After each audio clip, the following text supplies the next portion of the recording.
Hi guys, this is Albusco and welcome back to another video. So in the last video we started the Emerson, Lake and Palmer discography by ranking the songs off of their self-titled debut. Now we're going to be on to their sophomore release, Tarkus. And in the last video I said that I really enjoy this album. I didn't want to spoil anything for this video from the last one, but Tarkus is my favorite Emerson, Lake and Palmer album, more than Brain Salad Surgery, more than Trilogy, more than their self-titled debut, um, more than any record they've ever released. Because I think this is a masterpiece, and it's also another fan favorite. I'm not the only one that thinks it's their best work, but I think this is their best work, and it's one of the best albums of all time, in my opinion. So there are 7 songs on here this time, and there's a lot of, and this is, in a way, this is kind of like 2112, Russell's 2112. There's one song on one side, and then there's the rest of the album. Except there's 7 songs on here, and 2112 had 6, but we're not talking about that. That's off topic, but similar anyway. But yeah, I think every band member is just performing their best. I mean, they do on a lot of their albums, but this is especially one of them. This is a masterpiece, in my opinion. But here we go. So this was actually pretty difficult to rank, but this is easily my least favorite song on the album, but I think it's still a great song. Number 7 is "The Only Way," Hymn. This was a Keith Emerson solo, like an organ solo. Really, it sounds like you're in the church when you hear it. But I think it's a really great song. Of course, Keith Emerson plays incredible. He plays incredible on, well, everything really. He was a master behind the keyboards, and this is one of his best works. Because I'm pretty sure he had fun doing a lot of doing a lot of solos. And this is a really great instrumental. So number 7, "The Only Way," Hymn. Number 6, this was the song after "The Only Way," Hymn. Another instrumental, "Infinite Space," Conclusion. Excuse me. This is another example of the band having fun. This is a great instrumental, and if you, in a way, it kind of feels like, I guess, a jazz fusiony song. I guess you can call it that. But yeah, this is a really great song. I love the riff. I love Carl Palmer's drumming. Of course, Keith Emerson's riff in the song, the boo boo boo boo. It's great, and the bass and guitar, everything in the song is just great, and Infinite Space is a really great instrumental. I might listen to this album after I'm done with this, because I actually haven't heard it in a while, but I just remember having great memories of listening to this album a lot, and thinking, and well, not thinking, but knowing that it's my favorite ELP album. Alright, so we're in the top 5. We actually have vocals, no more instrumentals. But number 5 is a silly side 2 or side B opener, and this is just a funny song. Number 5 is "Jeremy Bender." It's a weird song, but it's really cool. I enjoy it, and it sounds like Keith Emerson is playing in a bar, because it has that keyboard, or that, it sounds like a honky tonk piano that he's playing. It sounds like they're playing at a bar, and of course, Greg Lake's vocals are really good, and Carl Palmer's drumming is excellent as always. And this song's not even 2 minutes; it's about under a minute. And also, a lot of the songs on side 2 are short. I mean, every song on side 2 is short. And side 1, well, we'll get there when we get there. But Jeremy Bender is my number 5. I like that song. Number 4, this is another underrated song that they made, "A Time and a Place." This is another great rocker. I love everything about it. And I believe there were times where it was even higher than it is now, but "A Time and a Place" is a great song. This is more of a rock song, but it is prog rock. The entire album is prog rock. It was ELP, that's what they did. but "A Time and Place" is one of my favorite songs that they've ever made.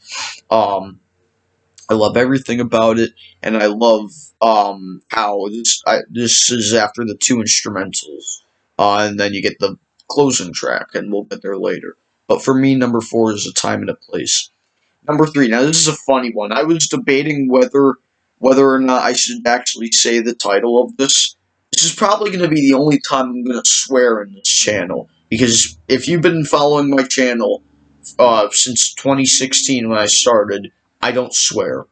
But this is probably going to be the only one, and I know it is a bad word, but I mean, it's the song. Normally, when I did rankings, if they had a swear in the title, I would just censor. But it just, I don't know what it is, it just feels weird not to censor. But number three for me, Bitches Crystal. I don't know. I don't know what the title means, but it's one of their best songs. I mean, if the title distracts you, just don't pay attention to the title. Listen to the song. It's a great song. I love everything about it. But but yeah, I love the quiet intro. The quiet intro is really cool. And another underrated. I mean, most of the songs here are underrated. You're not gonna hear again. You're not gonna hear most of their epic length tunes on the radio. Only maybe like one movement of the title track of Tarkus, or maybe one movement from Carnival 9. But we're gonna get there later. But yeah, Bitches Crystal for me is number three. All right, the top two. Number two, this is the closer, another silly song. You could tell they were having fun making this. Number two, Are You Ready, Eddie? This is a great way to close the album. I really enjoy this song a lot. This is I love the intro. I think Greg Lake says "Are you ready, Eddie?" in the beginning, and then the backing vocals are pretty cool too. I like the backing vocals. But "Are You Ready, Eddie?" is a great way to close the album. I love Keith Emerson's piano. It's kind of a build up to the end of the record, which is kind of cool. And Carl Palmer's galloping drums are really cool too. And of course, Greg Lake's vocals are always awesome. So number two for me, Are You Ready, Eddie? And number one, how is it not number one? Without a doubt, the highlight of the album. I love everything about it. There's not a single bad thing about the song. Probably definitely a top three Emerson, Lake, and Palmer song. If I ever made like a top 10, or if I ranked all their songs, that would be difficult. But number one, the title track, Tarkus. How is it not? I love everything. I love the choir in the beginning, and then I love after that it fades in with a choir in the beginning, and then it goes into um such a catchy riff that it's incredible, and then Keith Emerson's playing. But I don't even remember how many movements are in it, so I haven't listened to this song in a while. But I love every second of it, and I love every second of this record. But Tarkus is number one because I mean it deserves to be number one. And if you told me that Jeremy Bender is the best song on the album, I would laugh. But I mean that'd be your opinion, right? But number one is Tarkus. I mean it's just a masterpiece. Here's my list.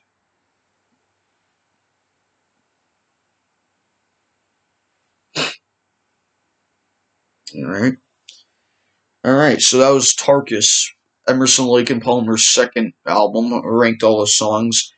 My comments are probably not going to work, but if they do, what are your favorite songs on there? If you rank the songs on the album, let me know in the comments below. Again, if they work, they're probably not going to.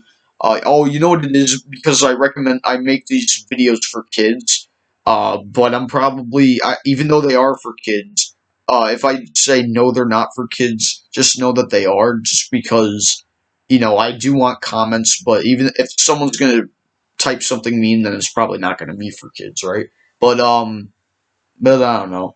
But yeah, that was Tarkus, my favorite ELP album of all time. It'll never change, I don't think. At least for now. And when I listened to all the ELP albums, when I was done listening to them, man, especially in the early '70s, what's their best album? Because it was pretty difficult to think what is their best album, and what is their favorite album, right? But again, they made a lot of great albums, especially in their '70s. Um, And yeah, we can always enjoy listening to them because ELP rocks, right? So the next album will be Trilogy, their third album. I mean, I guess it makes sense because third being Trilogy. Another fantastic album, but we're gonna get there when we get there. So yeah, hopefully I'll do that tomorrow. Maybe I don't know. Maybe tomorrow. I'm not sure what my schedule will be for tomorrow because I am going to be busy later on throughout the year. But hopefully I'll make as much content as I can for you guys because I enjoy making videos for you guys, and I am going to be pretty busy for the next few months. But what are you gonna do? All right. But anyway, please leave a like, comment if you want, if they work, even though they're probably not going to. View my videos, and of course, subscribe. Thanks for watching this video, guys. This has been Halbuska, signing off, and stay safe.